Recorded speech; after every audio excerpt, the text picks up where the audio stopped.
बारामतीच्या उमेदवारी संदर्भात युगेंद्र पवारांनी एक महत्त्वाचं आणि सूचक वक्तव्य केलं। वरिष्ठ पातळीवर निर्णय झाल्यानंतर भूमिका स्पष्ट करू असं युगेंद्र पवारांनी म्हटलेलं आहे। महाविकास आघाडी बारामतीमध्ये कुणाला उमेदवारी देते यावरून पुढची रणनीती ठरवली जाईल। बारामतीमधील युवकांचा उत्साह पाहून जयंत पाटलांनी संकेत दिले असावेत असं युगेंद्र पवारांनी म्हटलेलं आहे। खरं तर जर तरचा प्रश्न आहे, उद्या त्यांच्या बाजूने पण उमेदवार काय अजून जाहीर नाहीये।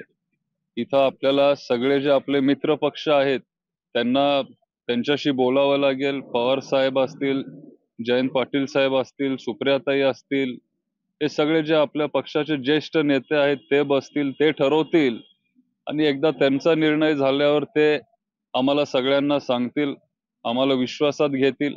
तसं झाल्यावर आम्हाला सगळ्यांना बसून विचार करावा लागेल आणि मग आपली पुढची पावलं तशी टाकावी लागतील।